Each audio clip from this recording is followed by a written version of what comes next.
Sydney Airport, January 24th, 2011, 7 a.m. I am terrified.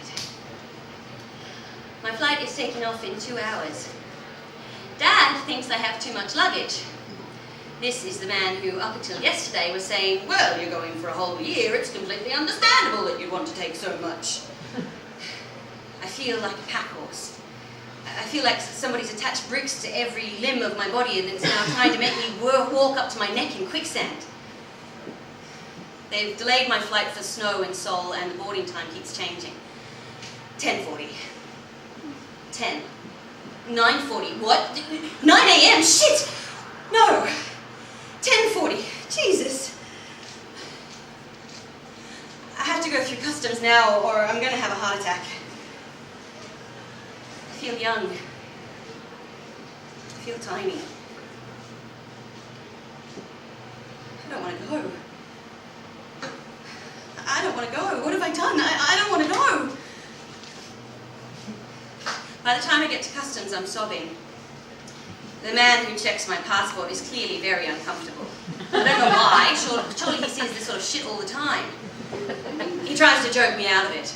Are those drama queen tears? He says, noting that I've written actor as my occupation on my exit card. I barely look up. He tries another tack. What are you crying for? You're going on a year-long holiday. Where are you going to? Ireland? I managed to whisper. What do you want to go there for? To write to each other for a while. So we posed questions to each other, do you remember? And I asked you what you think you will miss when you leave Ireland. And you asked me what I miss about Ireland. And it was the same thing. That was so cool. Do you remember? About how everyone's a musician. How the end of every single night ends up being a session. People singing songs, whether there's an instrument there or not. It could be a sports event or a Debs or a house party. It didn't matter. Everybody sings. You love the fact that you can walk into a pub and just sit down and join in the session. That we call each other for songs.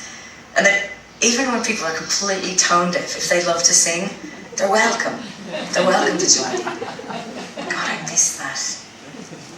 There was this song I used to sing all the time before I left.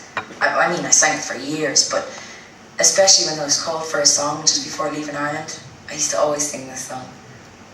And now, when I do, it makes me think of you. So I want to sing it for you now.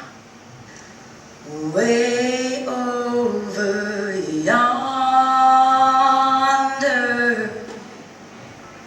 is a place that I know where I can find shelter from hunger and cold,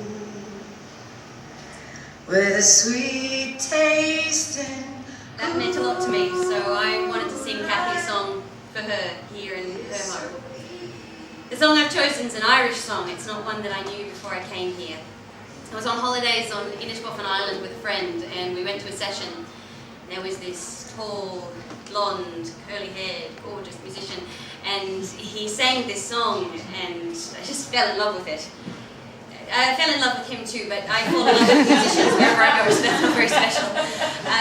So I went to him afterwards, after the session, and I said, you have to give me the title of that song so I can go home and learn it. So here it goes. There lived a woman in our town, a woman you ought to know well. She loved her husband dearly, and another man twice as well. With me right, Finnegan Erio, we tipping a go all with me right, Finnegan Erio, we tipping her up to Nancy.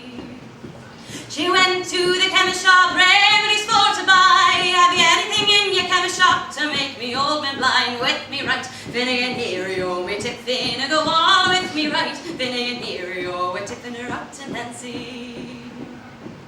I'll give him eggs and marrow-bones and make him suck them all, and before he has the last one sucked, he won't see you at all. With me right, Finnegan Erio, we tipping a go all with me right, Finnegan Erio, we're tipping her up to Nancy. She gave him eggs and marrow-bones and made him suck them all, and before he had the last one sucked, he couldn't see her at all. With me right. Finnegan dear, you owe me tipping, go all with me right. Finnegan dear, you owe a tipping her up to Nancy. If in this world I cannot see, here I cannot stay, I think that I will drown myself, says she. Come on, I'll show you the way with me right. Finnegan dear, you owe me tipping, go all with me right. Finnegan dear, you owe a tipping her up to Nancy. She led him to the river, she led him to the brim, but sly enough old Martin, it was he that twisted her in with me right. Finnegan dear, you owe me tipping, go all with me right. Finnegan dear, you owe a tipping her up to Nancy. She swam through the river, she swam through the brine, crying, Martin, dear Martin, don't leave me behind. Shut up, says he, you silly old fool, you know old Martin is blind with me right. Finnegan dear, you owe a tipping her up to Nancy.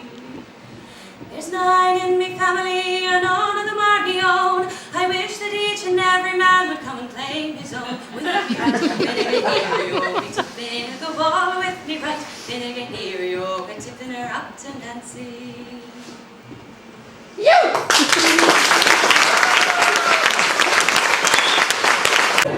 I came here knowing a lot about the project because I edited the film that was made of Jenny that was shown in Melbourne. So I already knew the story, I knew more or less what to expect.